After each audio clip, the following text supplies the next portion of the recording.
That's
Are you sure you're going live? I still can't find you on here.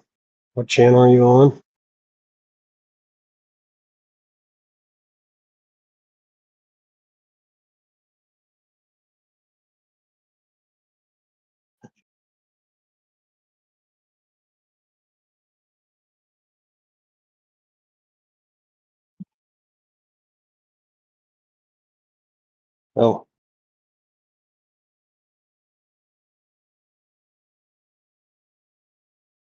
Oh, so if you were sure you were live, I can't find you on YouTube here.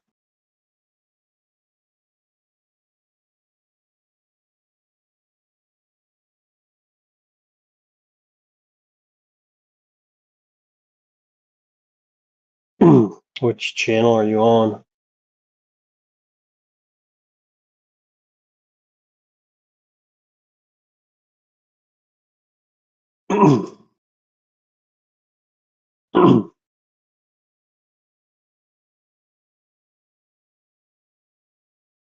Uh, uh, I see it's scheduled, but I don't see it. Oh, yeah, there it is.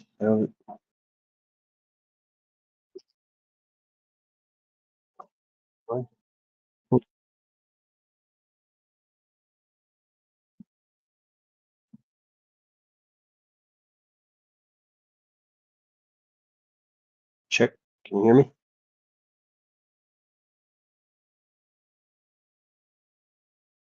Hello.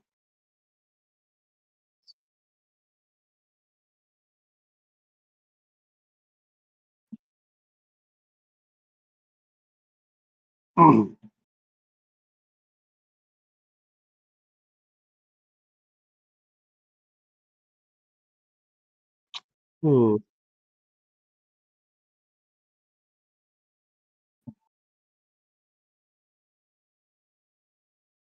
I don't know. I haven't changed anything since last time. Since a while ago. I still ain't seeing the stream on live. It says it's live, but nothing's popping up when I click it.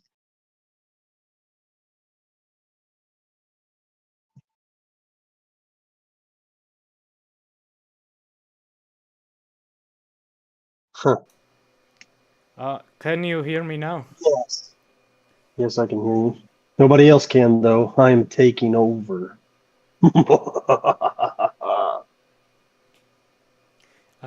Think, yeah, for me, you're very quiet.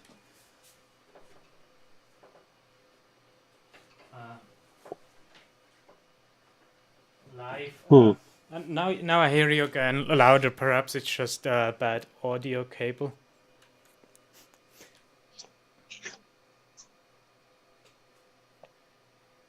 But the image is still not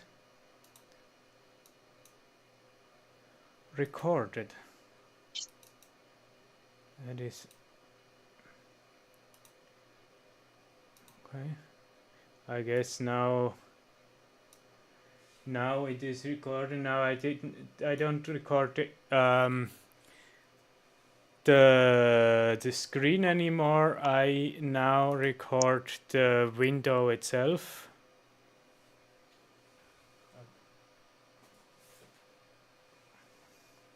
This strange thing is my laptop over there should be running the stream, and I don't hear either of us say anything over there. Huh.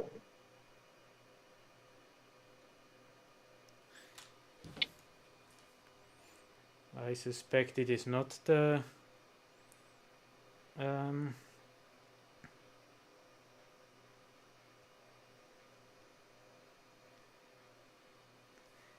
yeah, now I'm on my phone on there, just to make sure it's not the... Okay, it is the laptop. I can hear me. Can you say something? Hello, checking, testing, 1, 2, 3. Yeah, now I'm on my phone on there, just to make sure it's... Okay, it is the laptop. I can hear me. Can you say something? Hello, checking, testing, 1, 2, 3. Okay, now with a bit of delay, it seems now everything is working, and after the stream ends, I will have to cut everything until here out because nothing worth mentioning has happened. So with a delay of 50 minutes, let's start the stream. So the whole topic is why I reject the Western political framing or the left-right paradigm. And yeah, as a short summary, in my opinion, let's zoom in more. So I think it is very loosely defined, and it causes confusion. And also another thing, which is also a big part of the stream, is I think the horseshoe theory, which some people hold to, like that all the extremes go into a similar direction. I think that notices an issue, but it solves it completely wrongly. So I want to show all of that in the next probably 2 hours. I don't know. So first, before I criticize it, do you have are you happy with viewing the political world through the left and right lens, or? No, No. absolutely not. It makes no sense whatsoever. I'm glad I'm not alone. What would you say is the main issue or the core issue?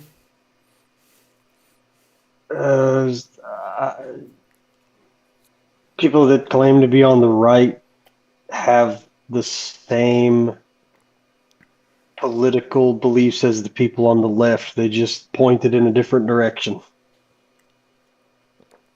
Okay. And in this whole, where on the left, the far left is communists and the far right is Nazis, which is, those two groups were so closely related. How are they on the opposite ends of that spectrum? There's way too many political beliefs and opinions to just have a left and right binary paradigm. Yeah, I think that's also my opinion. I will just show it in a slightly different way, or present it now in a different way. But yeah, it's essentially also my point. So before I criticize it, I probably have to define it first. I would say the goal is that you have, or at least what people say to me who are in favor of it, they say the goal is that you have a simple way in which you can quickly see how all the political parties or opinions align relative to each other. which And is not a feature. also the left is the simple statement is like left is about changing towards the good, while right means protecting the good. And with changing towards the good, they usually mean we want to add additional protections to people in need, or yeah, and the right usually means like we want to protect stuff like culture and infrastructure, which enables people to live a happy life. And yeah, I think that's about a default way of summarizing what left and right is and what it attempts to do. At least I hope so, that I got it correctly.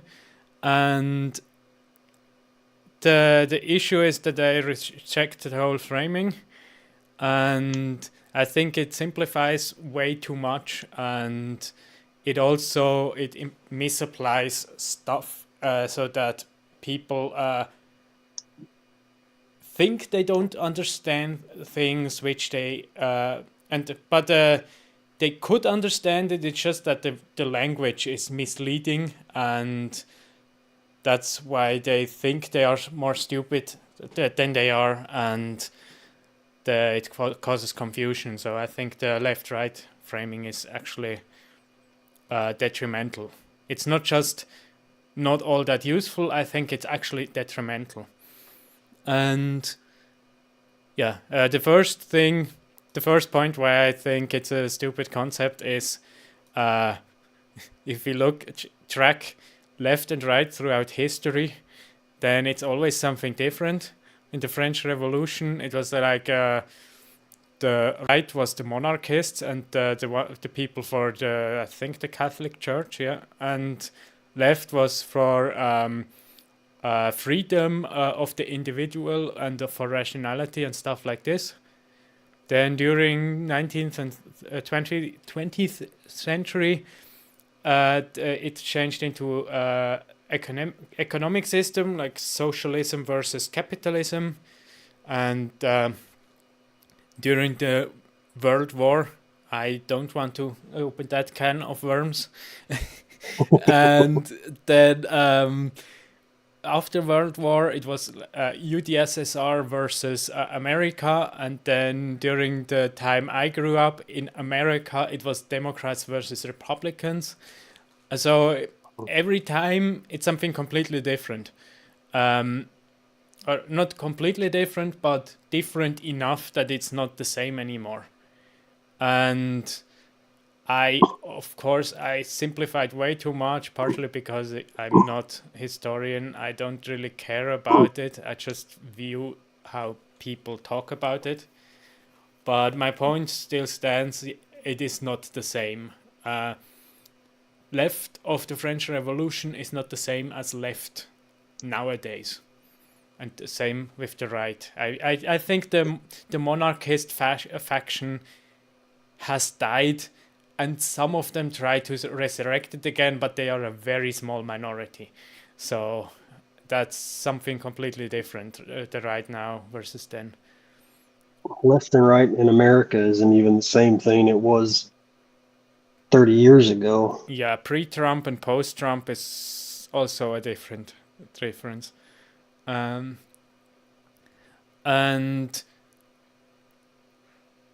what did this my concept? So as yeah, the goal essentially is, or of the left right axis is that they have a one-dimensional axis, and then they have two opposing values, and then you can align people's opinions on that axis. But the issue is, if left always changes and right always changes, then you have a one-dimensional axis that flails throughout history. Like it left and right always point to something different. So as a person with the same opinion can be sometimes moderate, centrist, sometimes left, sometimes right, sometimes extremist. He can be everything depending on when and where he is, even though he doesn't change. So it's a bit of a stupid thing. And so now I will switch over to my PowerPoint, because I want to visually demonstrate it. So switch them up, and then here. So here there are actually axes which are culturally independent. For example, centralized power versus decentralized power. That is something which doesn't change. Centralized power is always centralized power, no matter if you are in Arabia 400 years ago, or if you are in America right now, or in Switzerland, or whatever. This is an axis which doesn't change. Free market versus planned economy as well, and stuff like this. So these axes exist, and depending on the different fields of knowledge, they have a different name. I will call them, for the duration of this stream, I will call them, how did I call them? Analytical dimensions, because the goal of these is, like, each of these stand for a dimension, and the goal of them is to analyze stuff, like the political opinions, ideological opinions. So these exist, yes? I don't know if my stream on YouTube is just behind, or if it didn't switch over to when you switched to PowerPoint, it just stayed on the. That is true. Outline. I have to manually switch it because the Windows. That's. Is it this one? It is this one. Yeah. Thanks for telling me. So, as you can see now, you should see it. Here are the three axes. Do I get it correctly? You can see it now, or? Not yet, but my stream's behind, so. Okay. Oh, there it is. Yep, you got it. Good. Yes. So I have three axes, and they are. There are, of course, many more. It's just these are actually culturally independent. And now the goal of the left right axis is to compress all of these into just one line. And as you can imagine, I put a number here from -1 to +1. I actually didn't put the minus here as a moral statement, but since we're both on the right side, if within the left-right axis, that's yeah. Anyway, you also put free market and planned economy backwards, or did you do that on purpose? I didn't, but it doesn't really matter. And it is no, I just put them down somehow. And then here I said, for example, here is a 0.5 because of centralized power, both left and right can have centralized power, on both left and right can have decentralized power. So this is not as meaningful, but free market versus planned economy, that is more meaningful. And so you actually have, if you want to add all of these together, then you would essentially add a dot here. Okay, this person is towards the centralized power end of things, but with the free market, he is more to the planned economy, but very center, and the distribution is there closer to this, and then you have to then you have here each numerical value, and then you have to multiply this, and then in the end you get a person who ends up somewhere in the center, for example. I assume that's how political compass tests and so on work, and the issue is how much. I already said that left and right means something different depending on which cultural context you are. So it might be that, for example, Trump proposes that we should decentralize power, and then suddenly decentralized power turns into a huge cultural issue, and it's very right-leaning, and so suddenly this number changes, and the axis might flip and everything. So it's essentially this whole thing is very dynamic and complex to work out, and people do it intuitively. But it's if you want to make a standardized test, then you have to issue that the whole system is not standardized. Yeah. But as an example, during COVID, the Biden administration was centralizing power and trying to tell states what to do, and the left loved it and the right didn't. Yeah. And now the Trump administration is centralizing power to try and get illegal immigrants out, and the left hates it and the right loves it. So Yes. it switches back and forth all the time. Yeah. So essentially the whole left-right thing, it is very dynamic and very meaningless as a concept.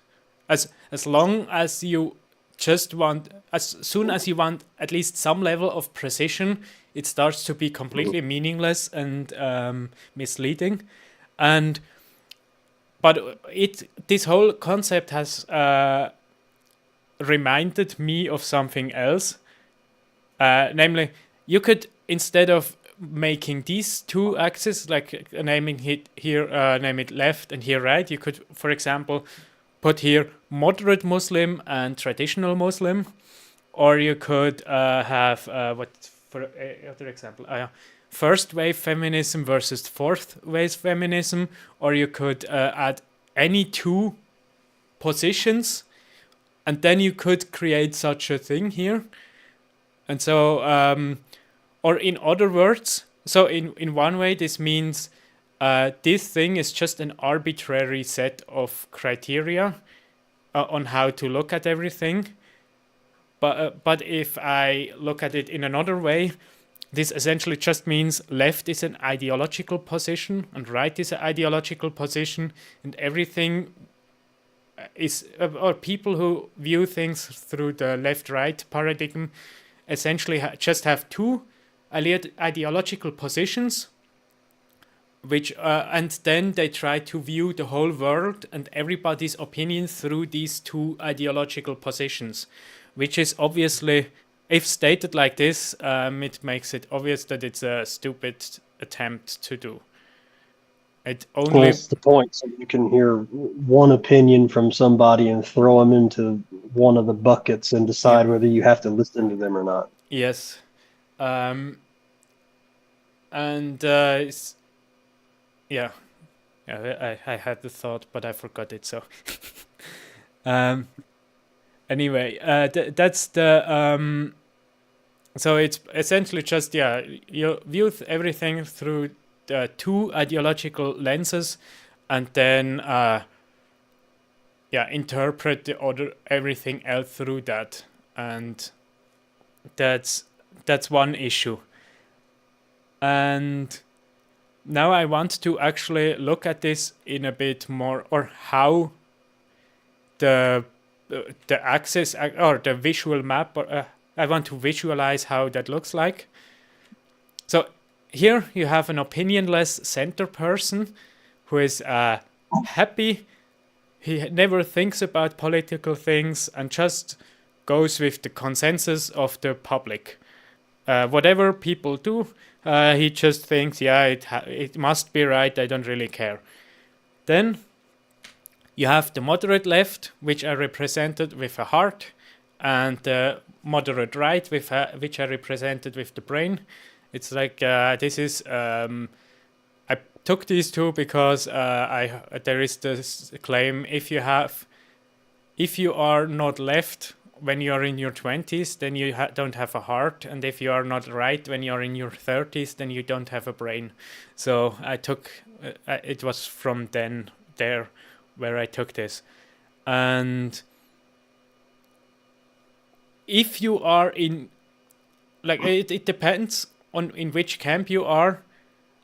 Either if you have mostly left-leaning opinions, then you are in the left camp, or you have mostly right-leaning opinions, then you are in the right camp, or you agree with one of these points so much that it defines you, that it puts you in this camp, or it could also be that you actually have only left-leaning opinions or only right-leaning opinions, but the people that you surround yourself with and the aesthetics that you like the way you speak or the way you dress yourself just looks like the other camp, and that is already enough that you are in the other camp, even though everything you believe and is in the, for example, everything you how you act is left, but because you dress like right person, you could also be considered in the right camp. So it is essentially not actually a political opinion position where you're assigned. Then here I have the opinionated center. I took this image as a sign for midwit, and the reason why I took that one is because he is the person who says, "Look, I'm above this system because I'm not dogmatic about left-leaning opinions. I'm not dogmatic about right-leaning opinions. I make my own opinions." But essentially what he does is he just takes opinions from both camps, and so he doesn't actually make his own opinions. He just makes a mixture of these two positions here. So he thinks he is above the system, even though he plays completely within the this system. And then here are the extreme left and the extreme right. I took two popular symbols that are usually assigned to that. And some people think they are the same position. That's why I put them up here. And so essentially they think, if you go extreme left or extreme right, then they get closer together again. And that's why they invented the horseshoe method. And I would like to add an additional thing here, namely the Overton window. And essentially you have, for everybody who hasn't heard of this word before, I was surprised that a social scientist or something like this I talked to didn't know the word. And then, that's why I quickly explain it. Overton window means that's the thing which are tolerable to talk about within a specific community. So if you talk about, for example, having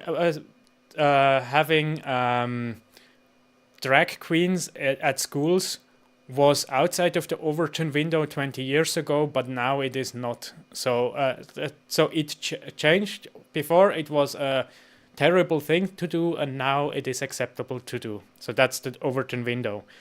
And in my opinion, the political compass is essentially everything that defines itself through the moderate left or moderate right ideological position in some way. Either they just accept it, or they build their opinion out of a mixture between the two, or they get into one of the two camps. These are inside the Overton window, and everything that rejects the Overton window is outside of the outside and is all lumped into the same group. Yeah, that's why they say extreme left and extreme right is essentially the same thing. Do you have any thoughts on this presentation so far? Well, look good to me so far. Good. Then I switch back to the Word. I think now the Word should be visible again. Is it? I'll wait for a few seconds to see if it's true. Yeah, it switched back. Yeah, so essentially, another issue I have with current society on how they view things, they think if you say extremism means you hold a position to extreme degree and therefore are violent. And I as far as I can tell, that is actually what people believe that the definition of it is. I'm not sure what the official definition of it is, but it's just in the assumption that if somebody is extreme about an issue, then they are violent and closed-minded. And I don't think that's the case. It's also visible in works like you're a fundamentalist. Like, as a Christian, I don't really see why that should be an issue, because I think the Bible is the word of God. So of course I would assume that should be my foundation. But it's like as soon as somebody takes something seriously, then they are assumed to be closed-minded and violent. Like these two goes in a pair in our current society, and I disagree because, for example, I would say the Amish are definitely extreme in some of their opinions, but I wouldn't call them violent.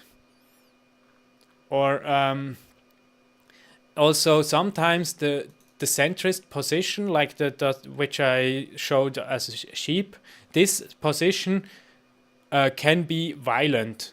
I think a lot of genocides happen through the silent minority, and there the silent minority is violent.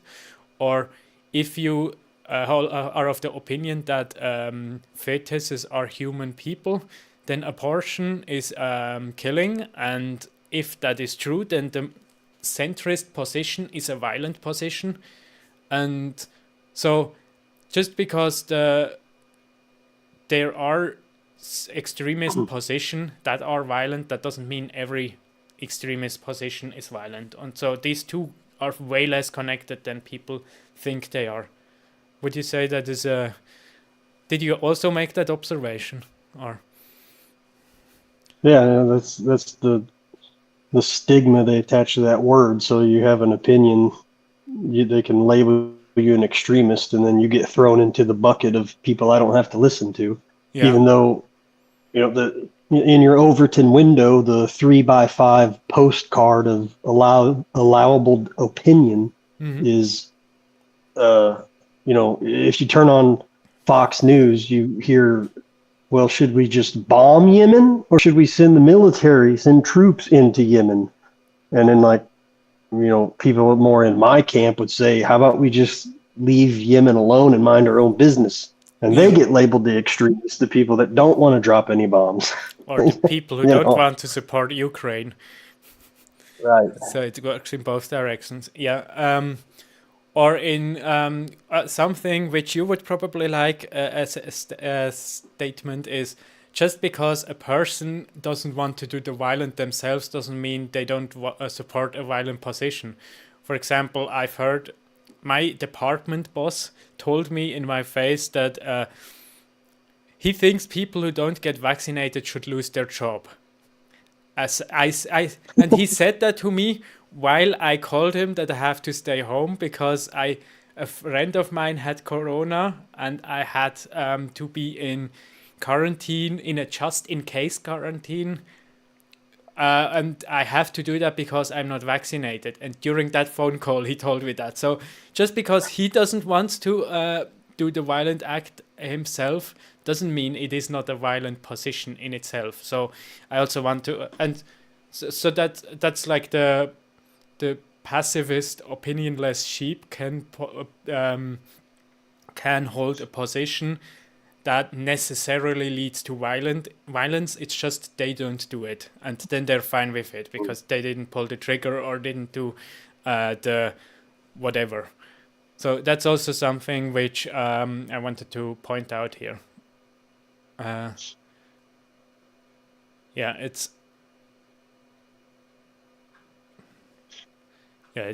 just wrote here. It's an independent. How willing you are to commit violence is essentially an independent access, and it is not the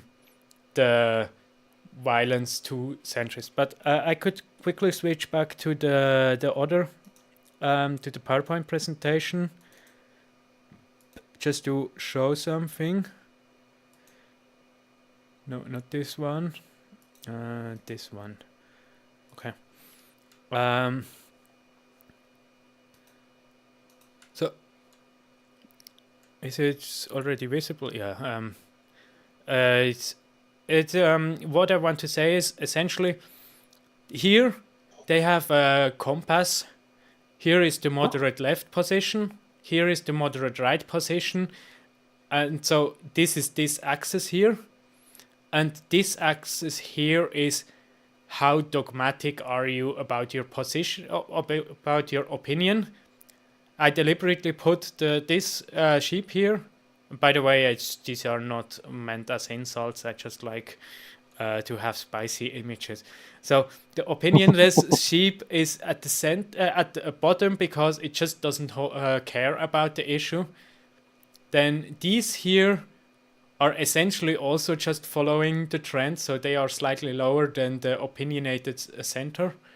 And then up here is also left, and up here is also right, but they just grow in dogmatism or in how much they differentiate from the center of the Overton window. And it is assumed that the higher you are, the more violent you are. But so these are the two axes essentially of this of the actual left right curve or left right spectrum. Now I have to switch back to the Word because always looking at this image is not that interesting.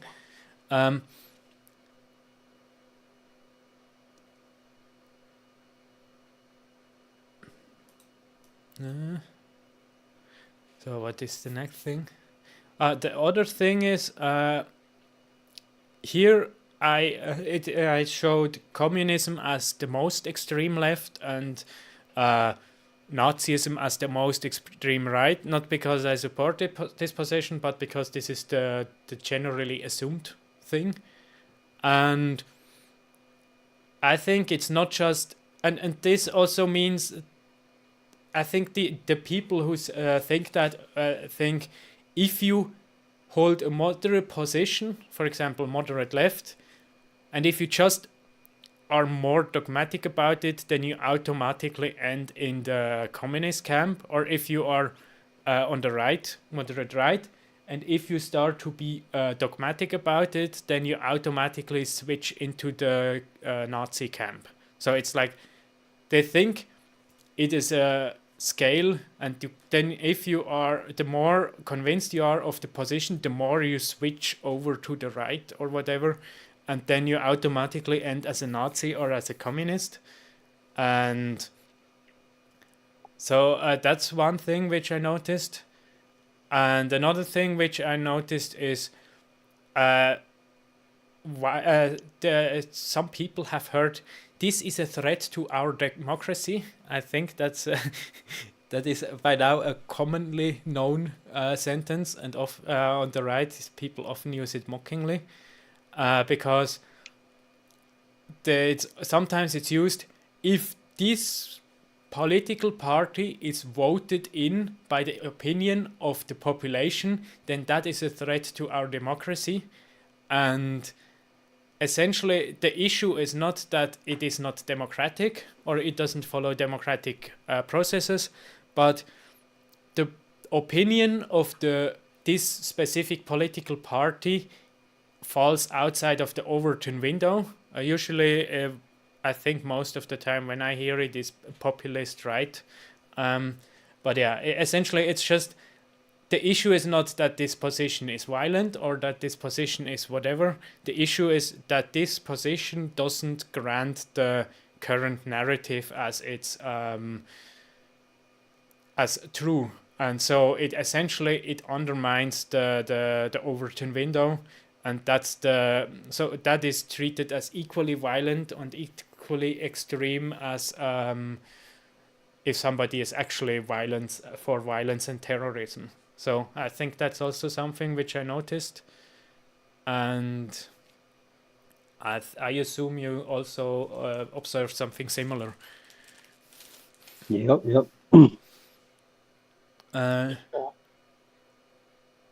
Nothing to add there. Yeah, here. Since the left and right paradigm assumes a specific ideological framing, anything that rejects that framing is essentially extremist, and therefore is assumed to be violent. And as long as the person is completely harmless, then he may be considered in one of the three acceptable camps. So it's essentially violence is not defined through is this person at risk of committing mass murder? It is defined through is this person undermining our societal assumption, or yeah.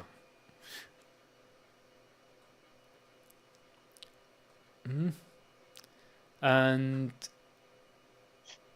yeah, one thing which is, in my opinion, the possible positions outside of this Overton window is way larger. Like the diversity of possible opinions is way larger than anything inside the political framing. But people who are inside this this left-right paradigm, they cannot see anything outside of it, and they cannot see it, and they are not interested in seeing it, and so they think, yeah, from a distance it all looks the same, so it's probably all very close to each other, but the things within the within this left-right framing, they look at with large nuance, and then they say, look, but inside we have such a big diversity, so that's why it's a horseshoe, that it's left and right, they assume is farther apart than all the other extremist positions outside of it. And also they don't really care about learning about such dangerous ideas because those are dangerous and harmful anyway.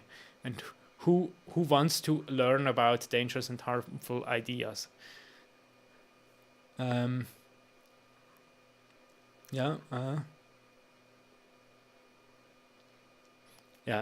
another thing which is also a pretty obvious statement is people don't view themselves as evil or as extreme. They view themselves as moderate and logical, and any time they commit violence or they do stuff, they think, yeah, but in this case it is justified. And so they tend to, if you have a line where in the center it is moderate, unreasonable, and both of the edges are extremist, then everybody will put themselves close to the center.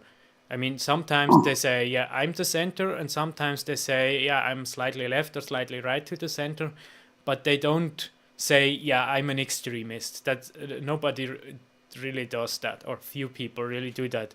And so the whole fact that there is a left-right axis essentially forces people into that type of thinking, that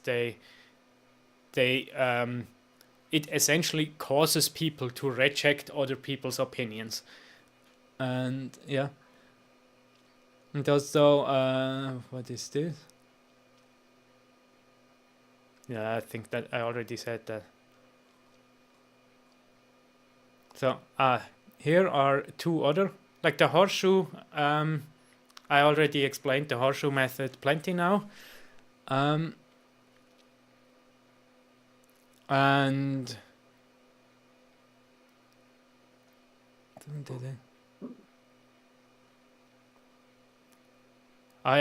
one thing which I also wrote here is, if somebody thinks they are the harmful, if they are a centrist position and only extremist position can be evil, they also assume if they implement policies, like if a person who they consider moderate implements a policy, then chances of this policy being harmful or having harmful consequences is very low. So they assume, because they think dogmatic means violent and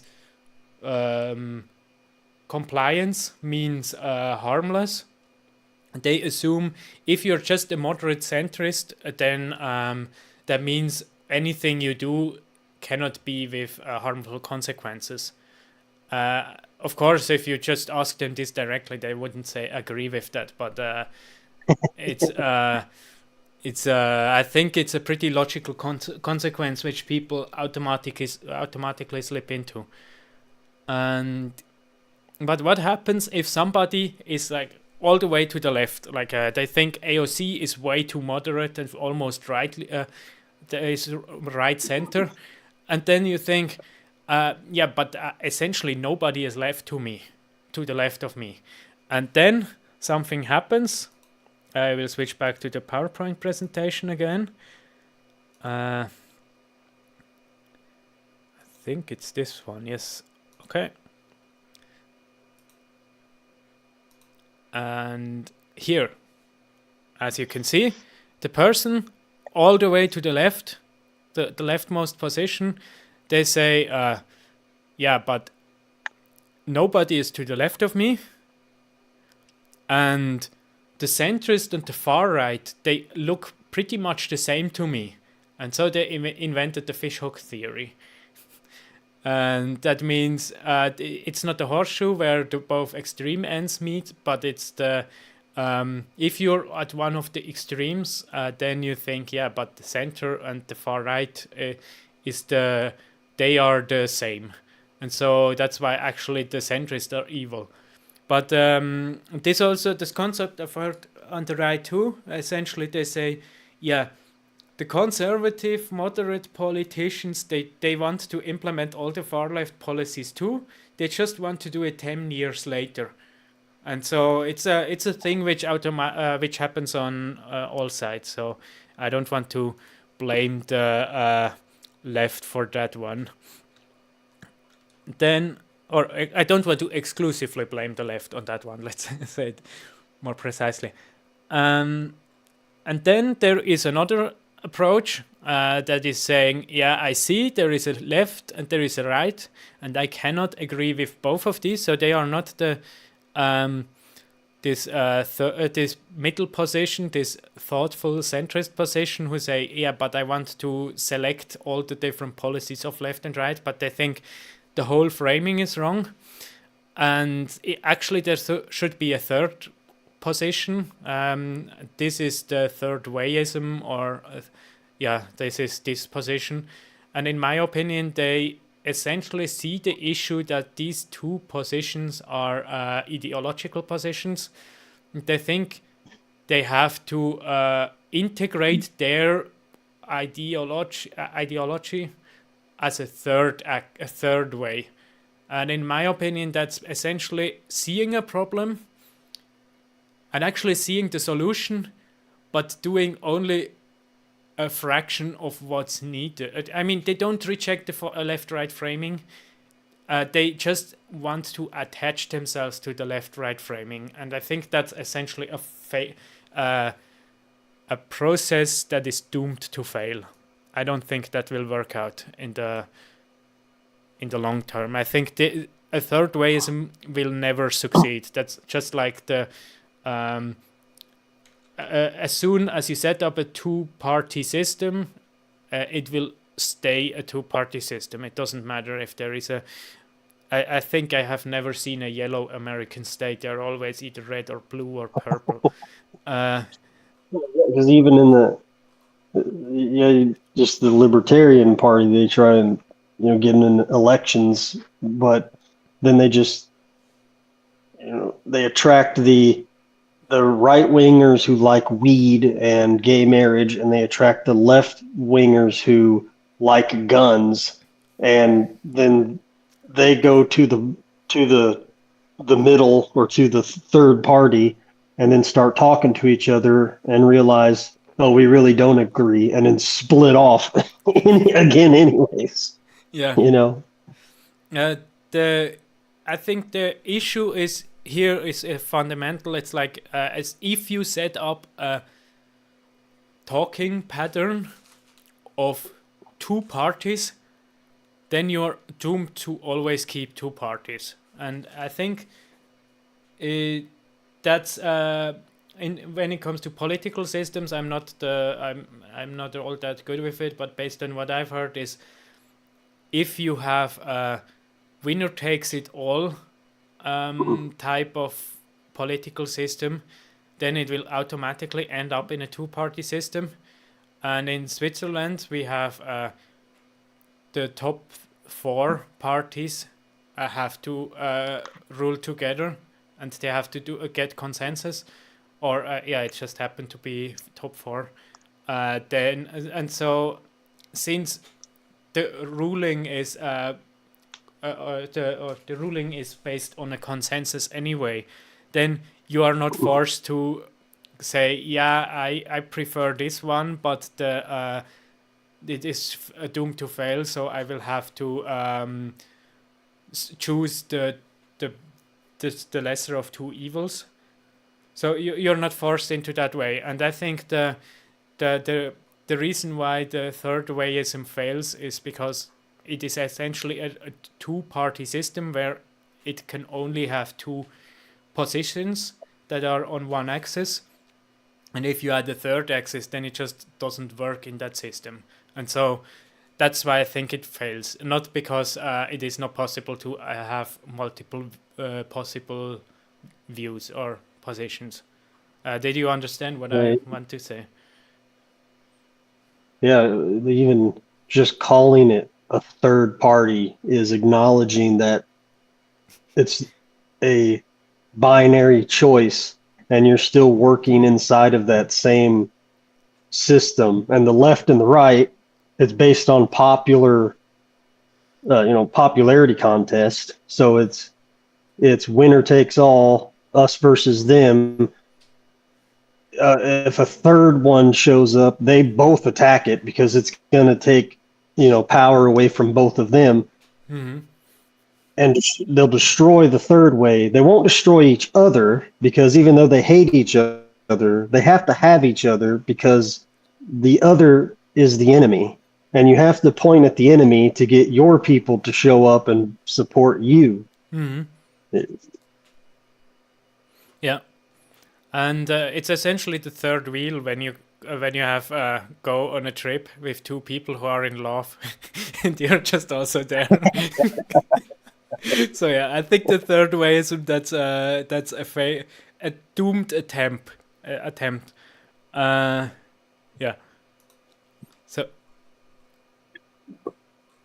So here I already listed a few consequences during what I said before, but I will add a few more.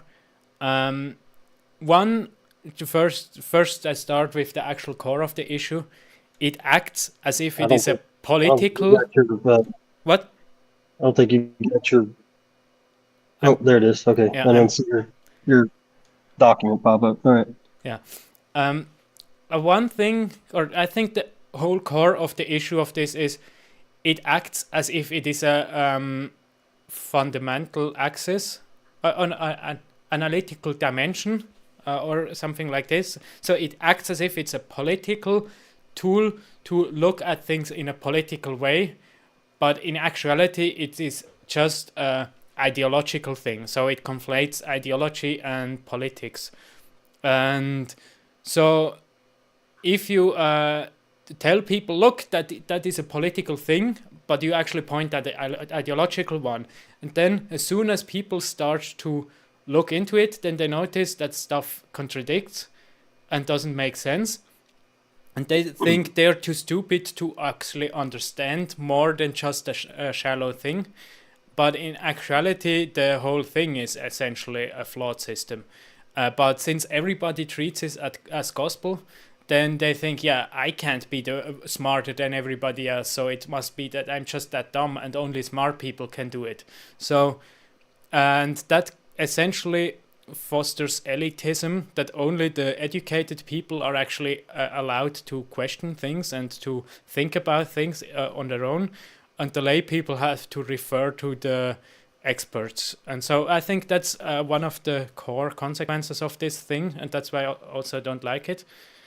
And then, yeah, we already talked about this, that it causes two camps and it causes tribalism.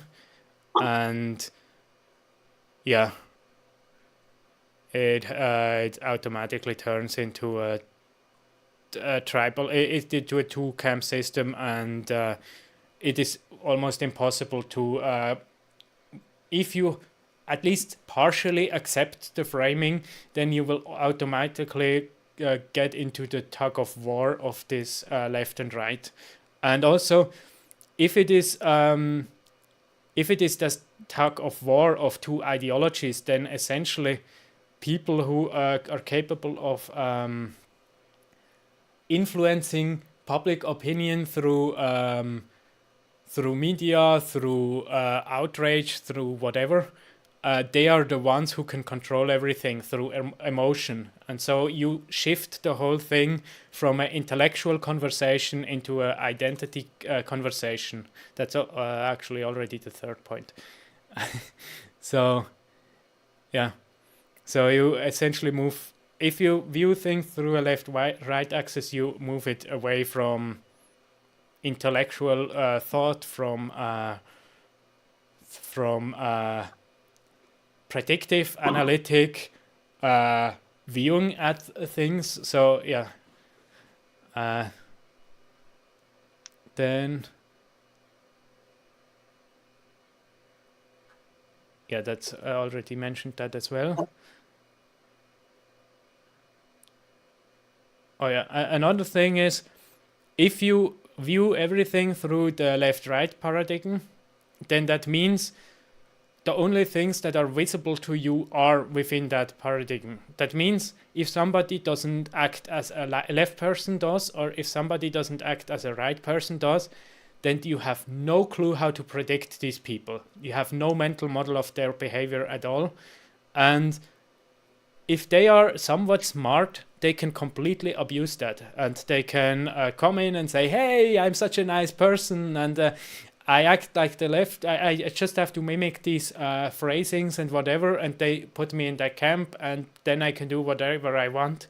And that's completely unpredictable to you.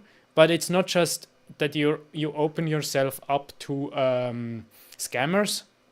The other thing is, let's say you have a society, and then some things happen, and that neither the left nor the right cares about, but it's still a bigger part of the population is interested in that topic.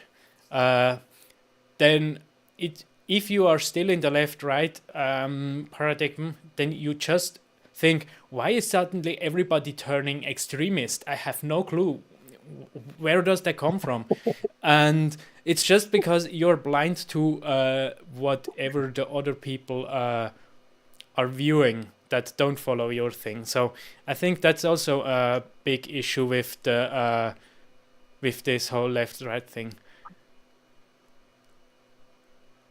And yeah, also since everybody is suddenly viewing something different than you, then you assume they must be extremist because they are neither left nor right nor center. So since they are extremist, we have to exclude them from talking, and we have to put them down, ideally with force, and then suddenly they actually turn extreme because they never get their voice heard, and then say, oh, see, they are extremist. So they are violent, and then you see it confirmed. So I think that's also a risk of this. And then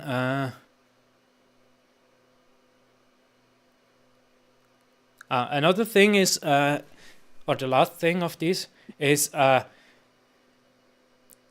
if you collapse every 20 different analytical dimensions into a single axis, then, and we change, and this always change with time, with culture, with context, with whatever, then some of these will move into your favor and some will move away into favor of the other camp. And the things which move into your favor, you either don't notice it at all, or you think, yeah, they didn't move in my favor, they just moved away from the right camp to the center. But then there are other things which move into the favor of the other party, and then you think, yeah, but the other party, that one had suddenly gains, they had wins. So that means then the left thinks, oh, the right society turns more right in the last 5 years, and then the right thinks, yeah, society turned more left in the last 5 years, and then both think, oh, we are at the losing end, and everything is turning for the worse and bad, and that also radicalizes the population. And so that I think that's also an issue of the left-right framing. And that's the last one. Do you have another one, or can you think of something else? I had a thought. Let me know. I don't know if you go out here on this tangent, but I was wondering if you go back, I don't know, 14th century England, and you have the king in all of his sovereign authority and all of the peasants working under him, how much time did they have to give, how much time did they waste thinking about politics? The population or the king?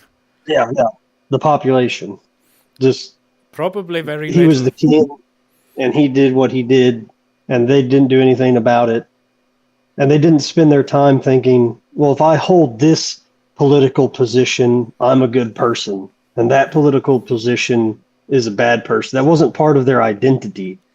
And I just wonder how much we have the decline of Christianity in the West. Is that because politics with democracy has moved in to be people's identity that they hold on to? Or did Christianity move out of the way and democracy and this left-right paradigm take its place? Or did the left-right paradigm kick Christianity out of the way? And that becomes your identity and what defines you. And this makes me a good person because I voted for the correct people instead of looking upward for truth. I think what I now say is probably going into a slightly different direction, but I would say that people polarized over statements like this has been human nature since forever. At least I know during the time where Islam rose, a bit before that, the people were saying, are you an Arian or an Orthodox Christian, or are you an iconoclast or essentially, like the Arians were the ones who said Jesus turned God, but he is not God, and so he's a created. Jesus is the first creation, and so he is not God, and so that was they were essentially. I heard the statement. When you went to the baker, he was asking you if you're an Arian, and they were having long discussions over this, and so or in the after the Reformation and also before, but they were like discussing between are you Reformed or are you Catholic, and even my grandparents, when my grandparents were young in Switzerland, that was still a huge tension. Like children from Catholic families, they don't play with children from Protestant families. You just don't do that. So I think the whole polarized view through some generalized statement, like which you can put into like these two camps that happened since forever, but it is true that I think that. I think now I actually respond to your point. I think it is true that before people were doing it more on religious points, and now they do it more on political points. And in both cases, it was an ideological question where you do tribalism, but it was just on it was a ideological point on the religious question before, and now it's an ideological point on the political side. So I think that shifted, but it's just stuff I picked up and I assume based on single statements. So it's not, I wouldn't put too much weight into that statement. But does that somehow, is that a response to your question? It makes more sense when you think about it. I don't think people have changed all that much. Yeah, I agree. And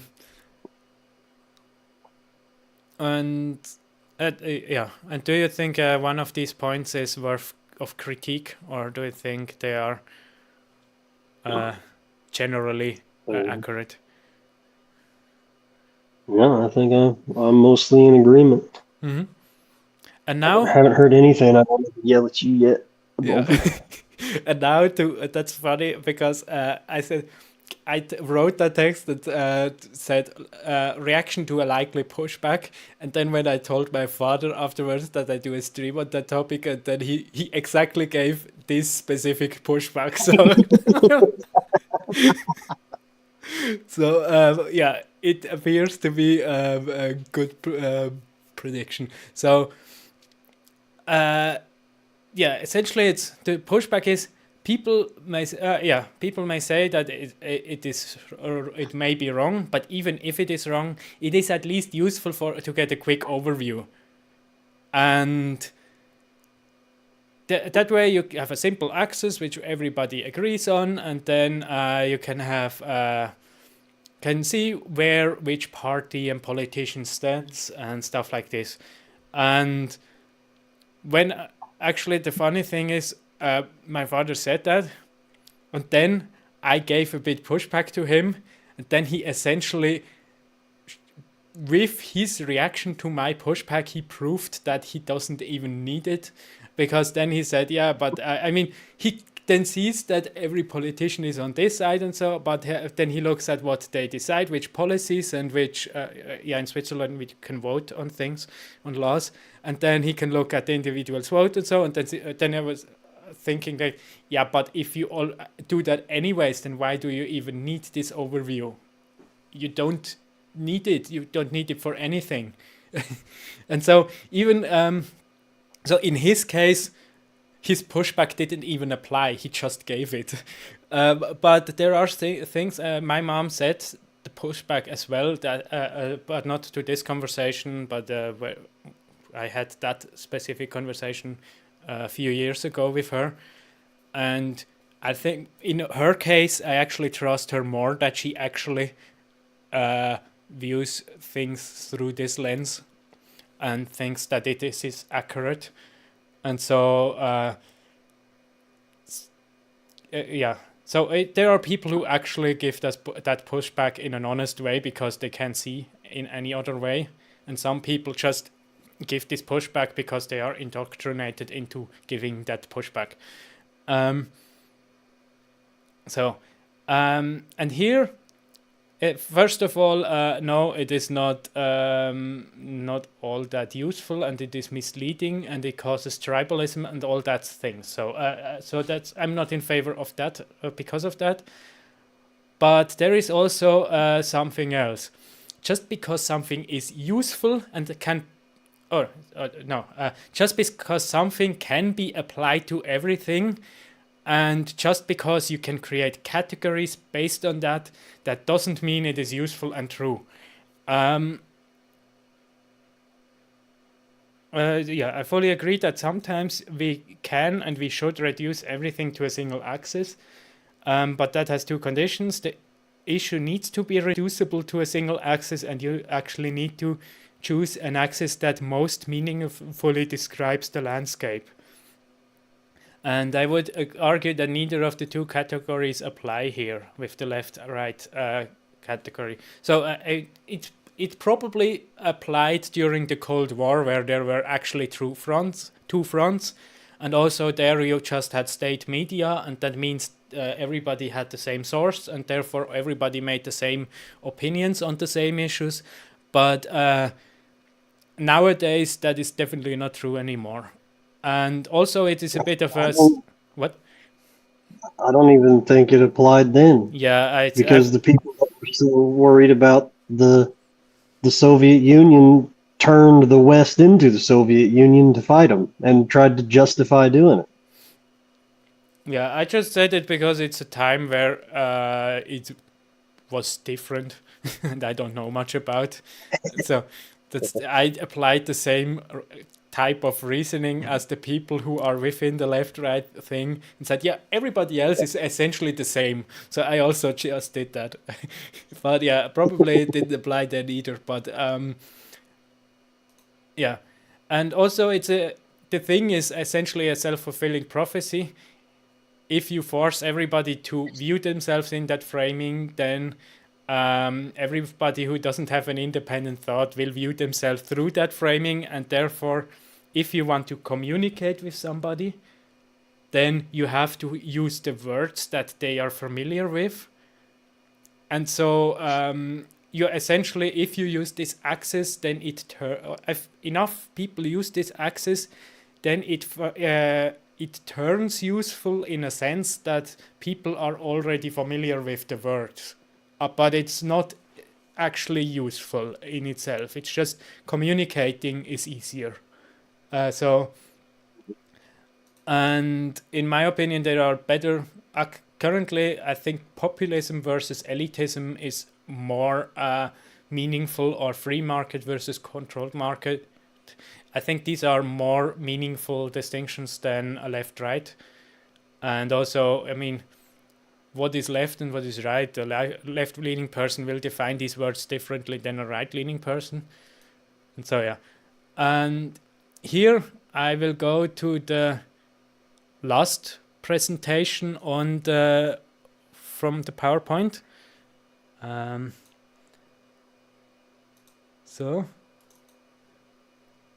I want to visually show you why I think that this is not true. Okay. So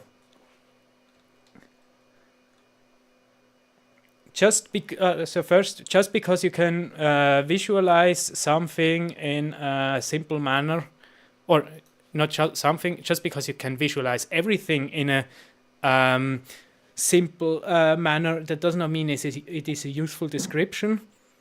And I can show you. Let's take a painting or a random picture. I will now describe everything. I will now describe every picture I see based on how red versus how green it is.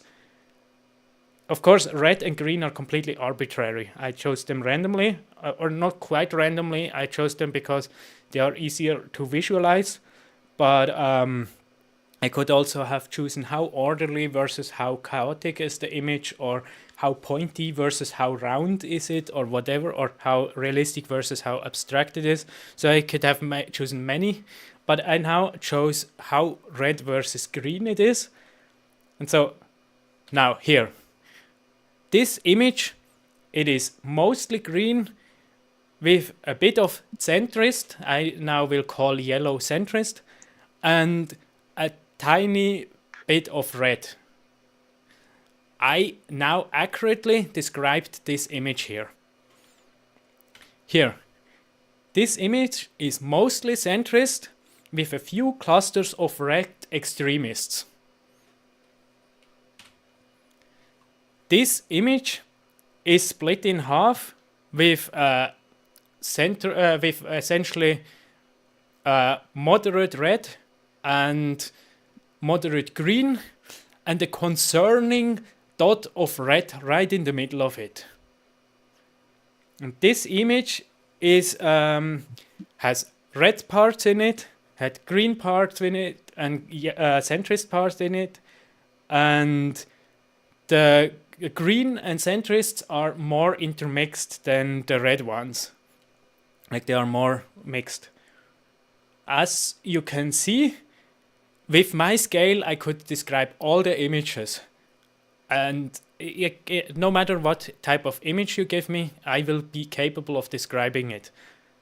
But does that mean it is useful? And does it mean you can see everything in it?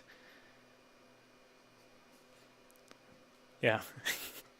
And here are the original pictures. This one I took during military repetition course. Now I will use the same description again. This image is mostly green with a bit of centrist and a few tiny lines of red. Does it make sense? No, it doesn't. It's, just because it's simple and it can explain everything, that doesn't mean it is not completely misleading. I mean, would you describe this thing here as green, and here is red, and this is actually red. I mean, this is just brown, but yeah, so it's completely wrong. Or here, this is actually somewhat correct with the red dots, or purple, but a person within a simple paradigm, with a simple philosophical model, is not capable of understanding nuances, so red and purple is the same for them. So this is pretty accurate, but the interesting thing is here most of it is green or gray, and when you look at here, it's way more red and yellow than you would expect for a meadow. And then here, this was green, and this was red, and this was the concerning center of red. So it's interesting that the meadow was more red than the sky. I mean, it's what I did is actually I removed all the blue pixels from this image. Like an image is set up in red, green, and blue pixels, and I just removed the blue one, and then I turned the red and the green to the maximum intensity, but that they kept the proportion. So since this is yellow or a brown meadow partially, that one was more yellow, and here this is essentially mostly blue with a bit of green and barely any red. And so since I increased it, the proportion was way more towards the green than towards the red, and so that's why the blue turned into green, and more so than the meadow. And yeah, and here is the last picture. All of these pictures, either I did them or my father, I don't remember. specifically this one. I know this one I also did. So, and here, the intermixing between the yellow or the centrist and the green or the blue sky. And then here the roofs are obviously red. So here I showed that just because you can simply describe everything, that does not mean that it is a meaningful description or that you actually gather correct information from it. But the advantage here is you can have simple descriptions that everybody who views the world through that lens, they will be able to communicate with each other. But yeah, do you think that point that I brought my point across accurately or visually appealing? Yeah, I think so. I was thinking of music. Like I like heavy metal, but there's so many categories that people try to put bands in, or even individual songs from the same bands, because you had it was just rock, and then there was this other rock that was a little harder, a little deeper, and then we changed that to metal. And then in metal, there's like, well, this metal's a little more rock, and this metal's a little more pop, and they start adding all these different words, because even just describing music, it doesn't work to have a binary system. Another point which actually applies here too is most of these images were had a lot of blue in them, and it was just completely absent. Or also the gray, that was just you cannot describe gray with it. You even fail to describe purple or misapply. So what do you do with colors that are completely invisible to that? So it's and also even the difference between black and white, that it's a stark contrast, completely different, but it's still on the final on these images. Black, you have no idea of finding out which is black and which is white. Brightness is completely gone. And even, but you could say, yeah, but at least green and red is always the same. But as an electrical engineer, I can say no. Each screen uses a different red LED and a different green LED. And so even with screens, it's not the same. But if you also try to paint it, like if you use different types of paints, like if you buy from a different producer, then it has a different paint pigment in it, and so it's also even that aspect is like analogous or difficult to or no, it's like a similar issue here with this thing as it is with the political binary view.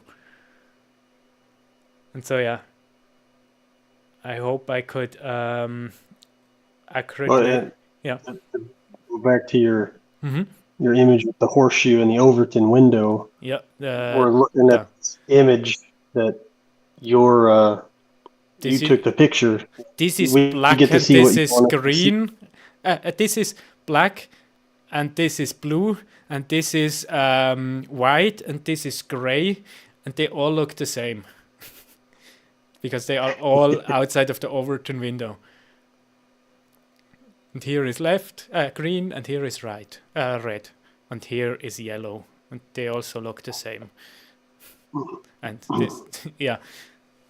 Or did I cut you off your point, or was I? Did you bring it across? Oh, yeah. Well, we're your pictures. We're looking through the Overton window that you were allowing us to look through. We can't see where you're standing or what's behind you, and the Overton window moving. Back to my point about music, my favorite band when I was a teenager was Nickelback. They were just a rock band, known as a rock band. If you go look them up now, they're called rock country. Nobody when I was a kid would have called Nickelback a country band, but now they're referred to as a rock country band. So these things move all the time. Yeah, and that's why I prefer. Oh yeah, I will quickly grab water and then I can say continue with what do we actually do with that information, and we are almost finished. And I will. This is my favorite picture from military days, so I will keep that up for now.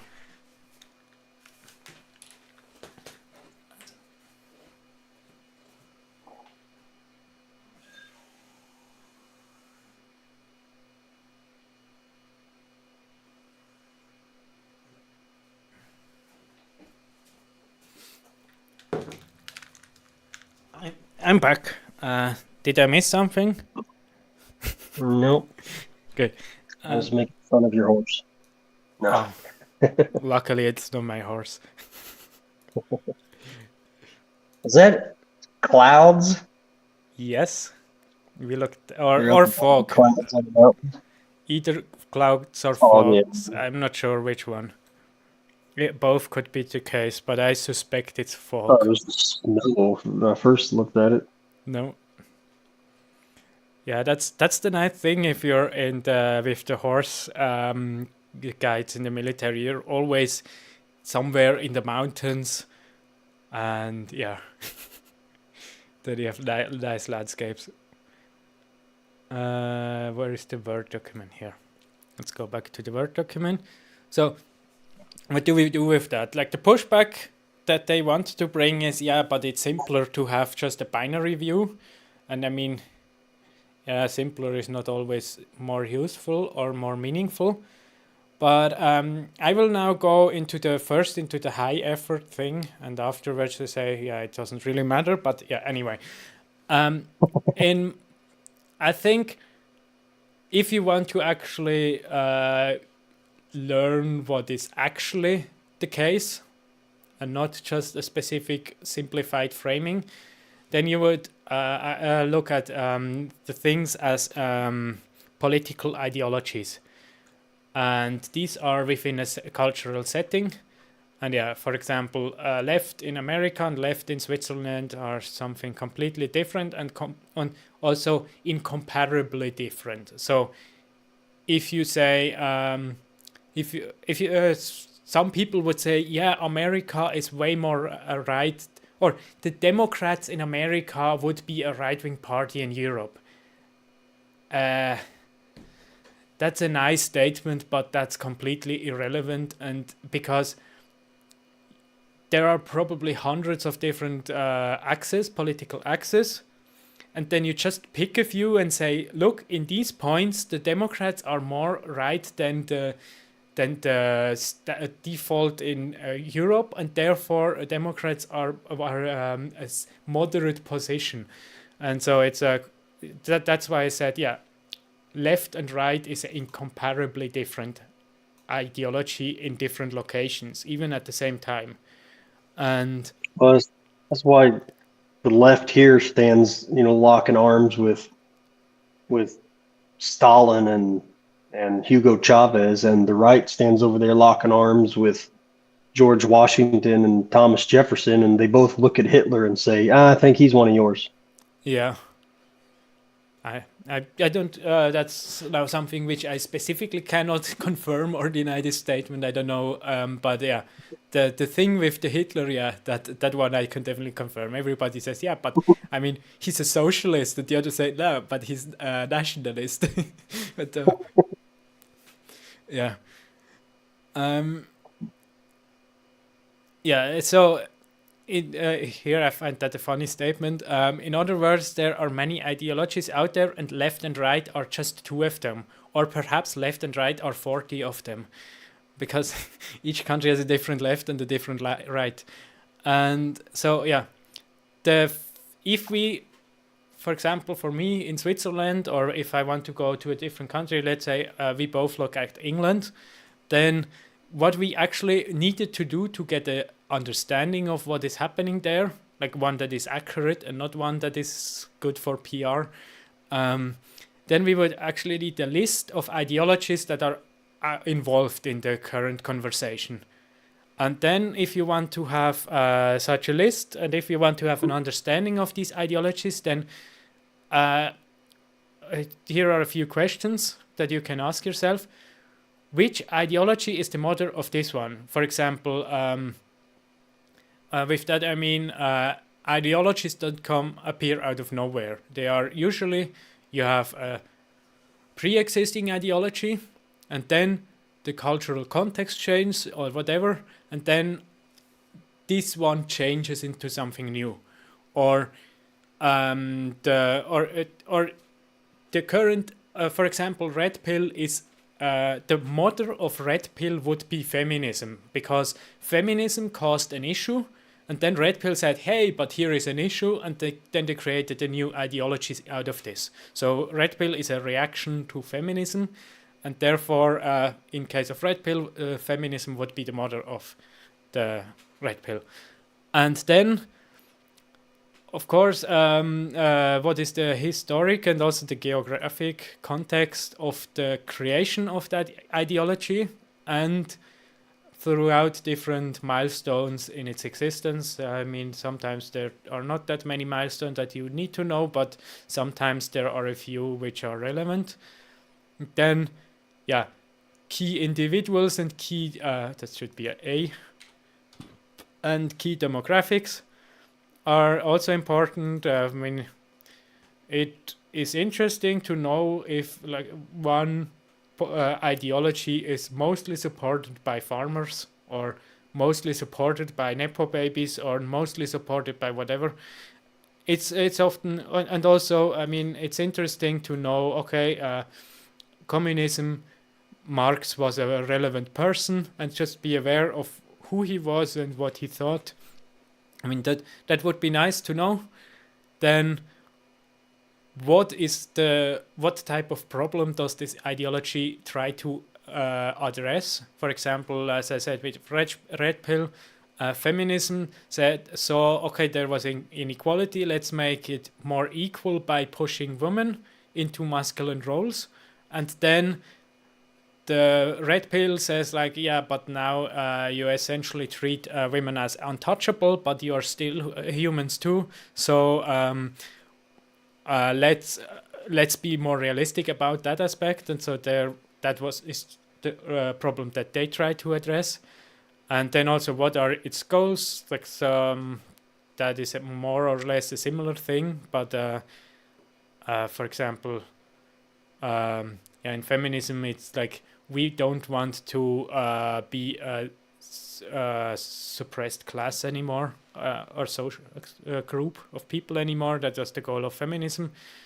And then, how successful is it at achieving the goal? Just because you claim it as a goal and you work towards it doesn't mean that you actually apply effective strategies. Sometimes a group of people correctly notices an issue, and they just think, whatever tool I know, that will probably lead to a correct solution as long as I just work towards the goal, but that's not actually always the case. Sometimes they say, yeah, I want to have lower housing costs, therefore I influence the housing market in a way that it is easier to buy houses.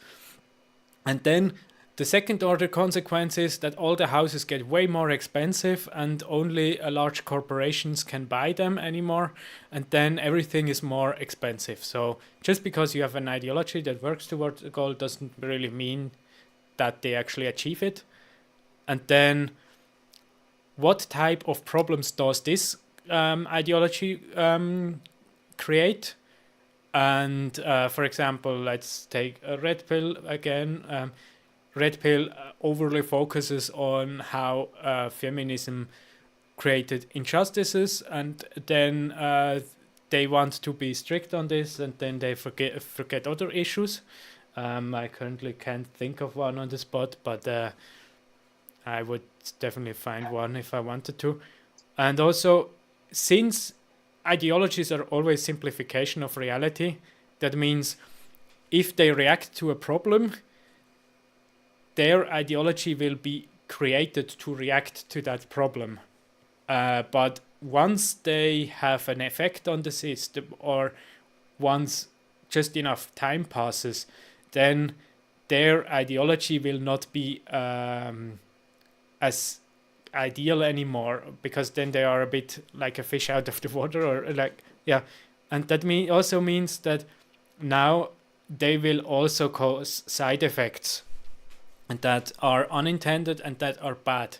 And this also means other ideologies will start to appear as a reaction to that one. So it's always first this one, and then it's like a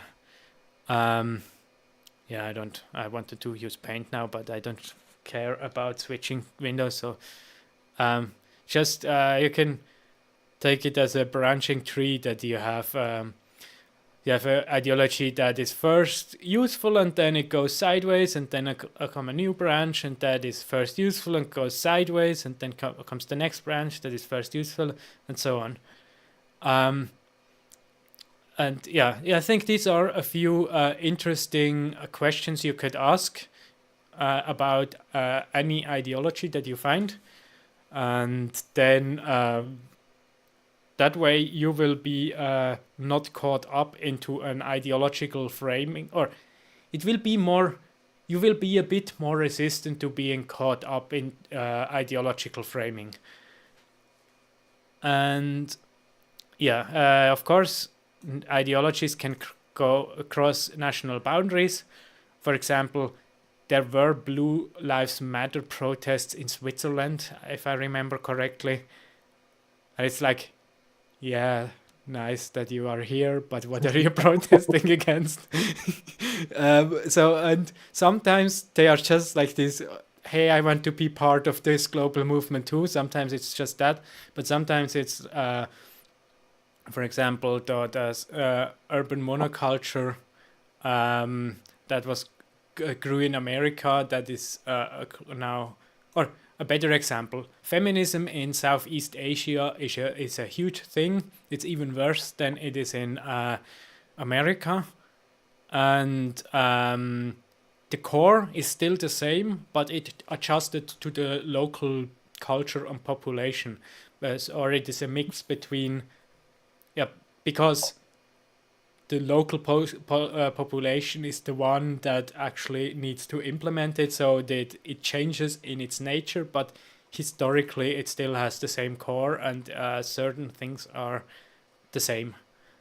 So yeah, that's one aspect in how you can view politics or the political landscape, in focusing on the ideologies. That's my favorite.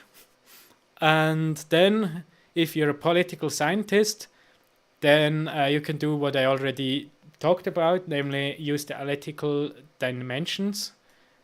And they have various names, but I forgot them already again. It's just culturally independent things on the political or sociological space, which you can use to compare things. So you try to find underlying causes or patterns.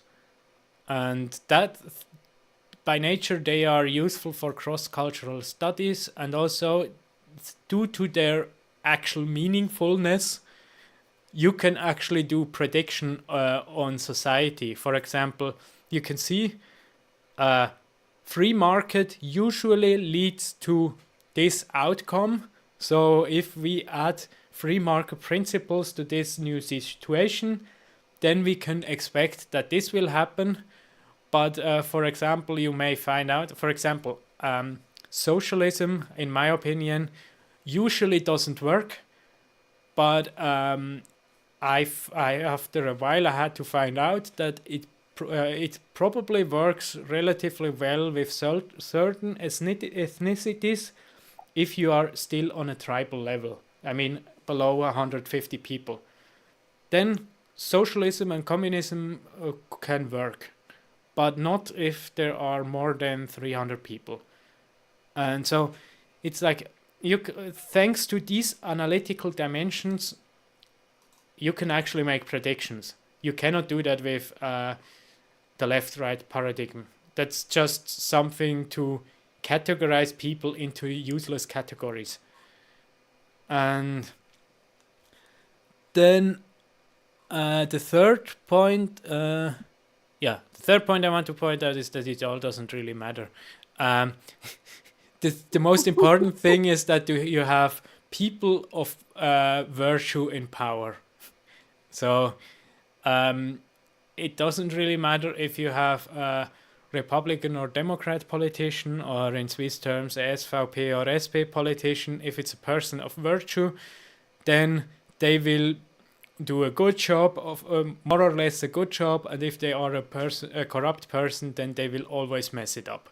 So often it is more important to look at who is this person, what do they believe, and do they actually act out on their beliefs, and all the rest is not all that relevant.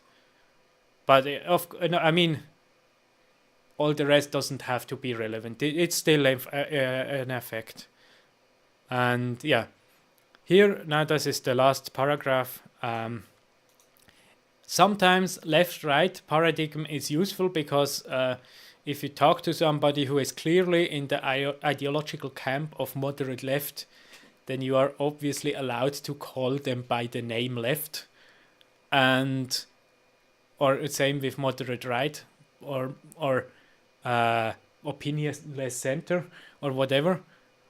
But besides from that, I think it is not really all that important, that useful. And one thing I've learned as an engineer is that every model has a field of application. So if you talk to these people, then it applies more or less. But if you look at anything else, it doesn't apply, and it is a hindrance. And so if you communicate with a person, and the easiest way to convey your idea is through the left-right paradigm, then do that. And otherwise you have to teach them what you mean. And this stuff here, which I just told you here, you don't have to do it in detail. You can just be aware of it, and that's already a lot. And because then you start view things different. So that's my whole critique of the horseshoe theory. It's essentially as 8 pages against the horseshoe.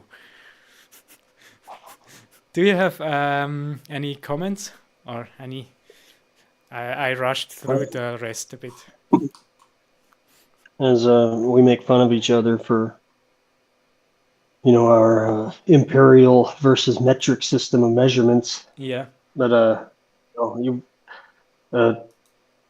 carpenter's framing a house. He whips out his tape measure and marks, 10 foot and 1 1/8 inch, and then cuts it off with his circular saw, and it's fine. It fits in there perfect, nails it up where it belongs. Then a rocket scientist comes by and measures that board, and it's nowhere near 10 feet. 10 feet and 1 1/8 inch. He's got to get way more down into a more finely tuned measuring stick for his line of work than the carpenter does. So it depends on your intent and what you're doing, and the conversation you're having. Yeah. Yeah, I agree. And yeah, I think that's my presentation on this. And the next time, I'm still working on that one, but the next presentation will be on, I think, in my opinion, I think we looked way too much into bureaucratic solutions, and we neglect the individual solutions, so like stuff that I can do, and we neglect stuff we do as a culture. And yeah, I'm still in the process of putting my thoughts down, but that will be the follow-up to this one, and also to the Enlightenment ethics one. It's all in the same range. Then Do you have any? Sounds fun. Yeah. Do you have any final thoughts? Nope, don't think so. Guess then goodbye, audience, and yeah, till next stream. Two, two of you that showed up.